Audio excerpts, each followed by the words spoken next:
All right, here we go. 10 things that you should know about Martin guitars before you go out and buy one. Stay tuned.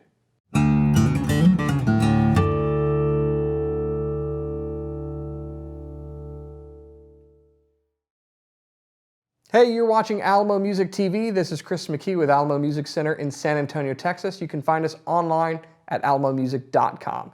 Before we get started, I want to show you guys this cool new shirt that we have just come out with for our 90th anniversary. That's right.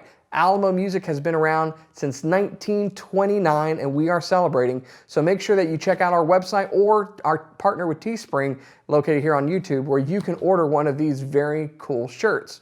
Now, 90 years is a long time. 1929 seems like a long time ago, but you know what's been around longer? Martin. Martin Guitars has been around since 1833. And that's not one of the top 10 things we're going to be talking about today because frankly, that's on most of their headstocks. So that's already a given. But we are going to tell you 10 things that you should know about when it comes to Martin guitars before you purchase one and help you appreciate the history of this very storied guitar manufacturer. So let's get started with number 10. So number 10, why is Martin guitar so important when we talk about flat top steel string acoustic guitars? Well, there's one simple reason. They invented them. Prior to Christian Frederick Martin coming out with the first steel string guitar, all guitars were nylon or really at the time gut strung guitars. They were carryovers from the designs that were made popular in Spain and spread throughout Europe, and yet this German luthier who immigrated to the United States and set up shop in Nazareth, Pennsylvania, developed a steel string guitar, and it was all with one idea in mind. It's gotta be louder. That was the whole point. By having steel strings, you could put more tension on the top and therefore have a louder instrument prior to amplification, which was really not existent at the time. So the flat top acoustic guitar market really owes its entire existence to Martin guitars. And they've been building them longer than anybody else as a result, like we said, since 1833. Number 9. So they invented the flat top steel string acoustic guitar. That invention was made possible by C.F. Martin's invention of the X-brace. That's right. The X-brace, which you see on just about every acoustic guitar, steel string acoustic guitar that is in existence practically, was invented by C.F. Martin. And it was really initially done on the gut string guitars, getting away from fan bracing, which is still popular on classical guitars, as a means of basically allowing more tension and controlling the belly on the top and things of that nature. So X-brace, that's where it started. Steel strings is where it went to, and then a host of other innovations that we're about to discuss. So let's move on to number 8. You ever played your guitar, or you're just starting out and you grab a guitar, you take a look at that neck, and if it's a steel string guitar, I bet you 90% of the time when you look down, there's 2 dots right here at the 12th fret. And the 12th fret is 2 frets away from the body. That's what we call a 14 fret neck. Well, that's another invention from Martin. It was actually at the request of a banjo player who played guitar, and he wanted more of that space, more neck before you hit the body. Of course, this was at a time before things like a cutaway would be normalized in the industry. So 14 frets to the body made just a little bit more real estate to play around with before you ended up hitting your hand against it. So Martin Guitars came out with it and then popularized it. And now it's very hard to find an acoustic guitar that has 12 frets. They are more of the exception than the rule, and now you know why. Number 7. Another invention with the idea of volume behind it is this guy, the Dreadnought body shape. Now, it's pretty common when we're looking at acoustic guitars, but Martin invented this shape. The Dreadnought was named after the HMS Dreadnought, which was a British warship, and its square shoulder, shallow waist, and deep body design was all with one thing in mind: to acoustically outperform or at least try to equal the volume coming from the mandolin and banjo player that wouldn't shut up. Do you know how to tune 2 banjo players? You shoot one. So Martin guitar players back in the day in bluegrass bands had to compete for volume because, again, not much amplification going on.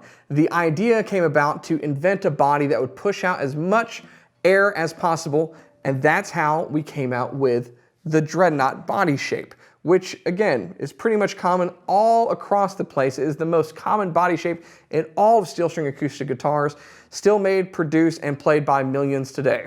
So there you go, from warship to musical instrument. Number 6.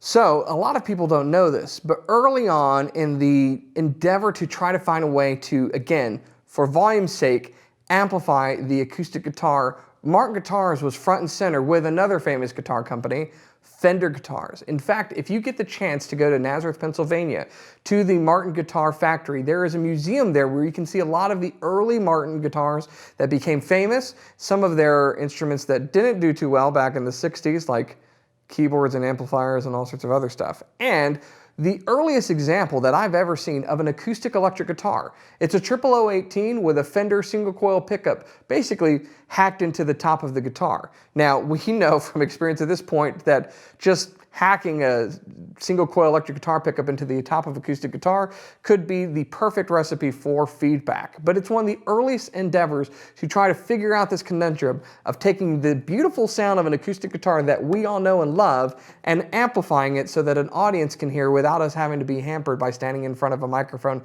that's going to feedback on its own anyway. So that was the earliest endeavor. Martin was there at the forefront with a lot of these innovations, really creating what we know of today as the modern flat top steel string acoustic guitar. Number 5. There's a lot of guitars on the market that are signature models from other players. Maybe most famously something like the Les Paul. We often forget that the Gibson Les Paul is, in effect, probably the most successful signature model guitar ever. Fender has tons of signature model guitars, but if you ever want to actually get a signature model or a guitar played by one of your most favorite musicians, the likelihood is that you need to look to Martin guitars. Let's go over a few of the famous musicians that have played Martin guitars in the past. Elvis, John Lennon, Willie Nelson, Eric Clapton, John Mayer, Kurt Cobain. That's quite an eclectic list. Lester Scruggs, we could keep going, Hank Williams Jr. You get the idea. Martin Guitars has been around since 1833, and it has basically been the go-to when it came to quality professional level instruments that players could play, enjoy, and trust the quality of. And so for that reason, if we go through and look at a who's who of artists over decades and decades of recorded music, then they are most likely, if they're acoustic guitar players, at some point or another playing a Martin guitar.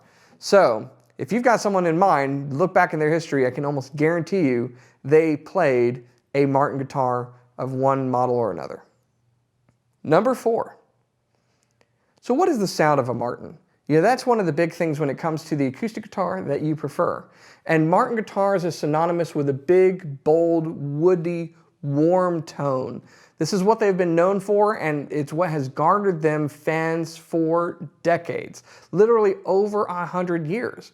Now that sound is not simply based upon the shape of the Martin or the tone woods used. It's a combination of all of those things, including the neck joint and the bracing that's used. Even the glue that's used on different models will affect the tone of the guitar. But it doesn't matter what you pick up, whether it's a D18 and D28 Modern Deluxe like I have here, or one of their X series guitars made in their plant in Mexico. All of their guitars have this quintessential Martin tone with an emphasis on the roundness of note and girth in the low end that really makes it enjoyable to play and just resonates against your body as you do it. That's why so many people love to pick up a Martin guitar and just strum away. Number 3. Martin Guitars makes probably the broadest range of acoustic steel string guitars when you're looking at price and features. They make guitars both in Mexico and in their Nazareth, PA factory here in the United States. They have guitars starting from a few $100s all up to hundreds of thousands of dollars on a very ornate limited edition guitar. And so it can be said that no matter what you're looking at for, Martin Guitars has something for you, whether it's price or feature. You can get something that is incredibly vintage inspired, something like an authentic series that's made with the same woods, the same glues, the same finish, no truss rod, just like they were making it back in the 30s. Or you could buy something that's very modern like this, a D28 Modern Deluxe with titanium and liquid metal and carbon fiber and all of these things in a wooden steel string acoustic guitar. So you could say that Martin Guitars is still innovating to this day and offering musicians of all walks of life and aptitudes and interests guitar to meet their needs. So big, big, big catalog to go through. And that's kind of going to our next one. Number 2. So one of the things you should know about Martin, if you are not too familiar with Martin, is that they have a bit of a confusing catalog. And it's been getting better, but let me kind of tell you what we're talking about. In the standard series, you can get a D18, or a D28, or a D41, or a D42, or a D45. But you can't get a D16, and you can't get a D17, and you can't get a D15, because those aren't part of the standard series, but they're not part of their own series. There's a 15 series and a 16 series and a 17 series, but the 18 series doesn't have its own series, and there is no 14 series yet. So it can all be a little bit confusing when you're trying to go through the catalog. That's why music stores like us try to put things out like this video and buyer's guides on our website in order to help you sort through it all, learn the differences between what's available in the various series from Martin Guitars and why you might like one model over the other. So if you feel confused, don't worry. The rest of us have been too. We've sorted through it for you and things are available. So you're in good hands. We'll help you find the right guitar. But you should kind of know where you're getting into from the start. Number 1, if you've heard all of these things and you're thinking to yourself, I want my dream guitar and I want it to be a Martin.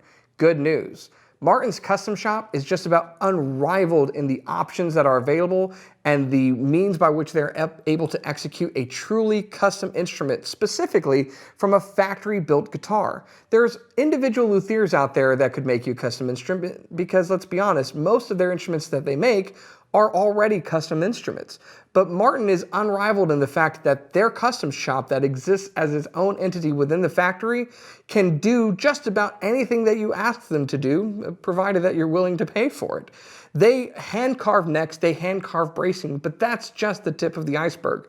You want to come up with a new color or maybe a different type of inlay, something that's never been seen before. Maybe, here's an idea for you, a relieved glass etching used as inlays on the neck. You want something like that? They can do it for you, unlike many other custom shops that are out there. So if you're looking for a custom instrument, something that's heirloom quality, something that you've never seen anywhere and will probably never see again, Martin Guitars will build it for you. I guarantee it. Number 1A, or 1B, we'll call it. Number 1 and B. Number 1A, just a bonus for you guys. We've done our top 10, but I'll say this, something that you should know about Martin Guitars. This is perhaps an infamous quality that they have. Martin Guitars can sometimes be a quirky company that makes some interesting guitars that are, we could easily say, more art than instrument. Now, sometimes that is an incredible instrument like the Fire and Ice guitar with ornate inlays of dragons and all sorts of stuff on it that spins around and just is absolutely gorgeous and beautiful to behold. Sometimes it's something like the clock guitar with, again, ornate inlays all over it, abalone, formica, pieces of glass and metal, all made to symbolize this motif, along with a custom timepiece in the headstock. But sometimes it's the Brexit guitar, or it's the 420 guitar, or it's the Rock the Vote guitar, which I think we'll all agree is more art than musical instrument. And art, as they say, is in the eye of the beholder. I'll leave it at that. So, there's your top 10 and a little bit for Martin Guitars. We hope you enjoyed this and that you learned something from it. We love Martin Guitars. We think they are a stellar instrument to this day. And here's something that you should know. There's a lot of manufacturers out there that are basically making Martin copies. There's a reason we don't carry them. Martin is still around. They're still making fantastic instruments. And so if you want the feel and the sound of a Martin, you should get a Martin. And if you'd like more information about them, click on the link below. It'll take you to a page on our website with access to all the various series that Martin offers, and we're glad to answer any questions that you have in navigating that sometimes difficult to understand series and model line that they offer. If you are new here, make sure that you subscribe, turn on notifications, and like our videos. We'll keep making them for you, doing all sorts of reviews and fun videos like this. As always, thanks for watching. I'll see you next time. Hey, thanks so much for watching. We hope you are enjoying our channel. You might be interested to know that Alamo Music has 2 more YouTube channels. One for piano and keyboard enthusiasts, and the other, our Alamo Music Audio Lab channel that focuses on synthesizers, drum machines, and other things with Chris Klein. So, if you're interested in checking those out, down in the bottom of the description, I have links to both of those channels. We hope to see you there as well.